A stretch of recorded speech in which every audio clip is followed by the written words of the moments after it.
মমতা বন্দ্যোপাধ্যায় যখন থাকছেন পূর্ব মেদিনীপুরে এবং পশ্চিম মেদিনীপুরে, তখন ভোটের প্রস্তুতি খতিয়ে দেখতে পুরুলিয়ায় আজ অভিষেক বন্দ্যোপাধ্যায়। প্রার্থী শান্তিরাম মাহাতো, তাকে নিয়েই জেলা নেতৃত্বের সঙ্গে সাংগঠনিক বৈঠক করবেন তৃণমূল সর্বভারতীয় সাধারণ সম্পাদক অভিষেক বন্দ্যোপাধ্যায়।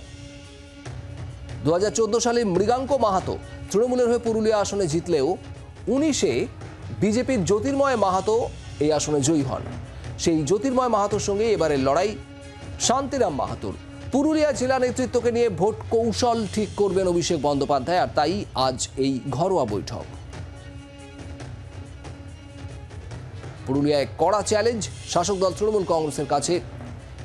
2019-এ বিজেপির দখলে যায় এই পুরুলিয়া কেন্দ্র, আর সেখানেই শান্তিরাম মাহাতোকে, প্রাক্তন মন্ত্রী শান্তিরাম মাহাতোকে প্রার্থী করেছে তৃণমূল কংগ্রেস।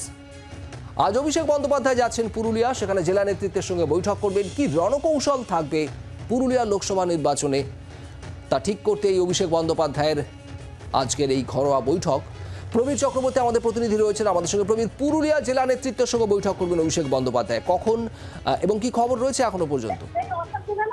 দেখো, একদিকে সভা সমাবেশ রোড শো করছেন অভিষেক বন্দ্যোপাধ্যায়, অন্যদিকে লোকসভা ধরে ধরে সাংগঠনিক বৈঠক করছেন। ইতিমধ্যে অনেকগুলো লোকসভা ধরে সাংগঠনিক বৈঠক করেছেন অভিষেক বন্দ্যোপাধ্যায়। আজকে পুরুলিয়ায় লোকসভা কেন্দ্রে তিনি সাংগঠনিক বৈঠক করবেন দলীয় নেতা কর্মীদের সঙ্গে। স্বাভাবিকভাবে পুরুলিয়া লোকসভা কেন্দ্র 2019-এ বিজেপির দখলে গেছে। তৃণমূল কংগ্রেসের চাইছে যে 2024-এ পুরুলিয়া যেন তাদের দখলে থাকে। সাংগঠনিক দিক থেকে কোথায় কি খামতি রয়েছে, কোথায় কি সমস্যা রয়েছে, কোথাও কোনো অভ্যন্তরীণ সমস্যা রয়েছে, সেক্ষেত্রে দেখা যাচ্ছে বিভিন্ন বৈঠকগুলোতে অভিষেক বন্দ্যোপাধ্যায় সেই সমস্যা মিটিয়ে একসঙ্গে কাজ করার নির্দেশ দিচ্ছেন।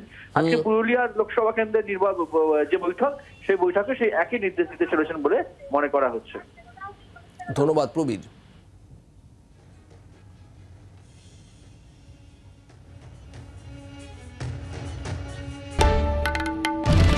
বাংলার আওয়াজ, বাঙালির আবেগ, জি 24 ঘন্টা।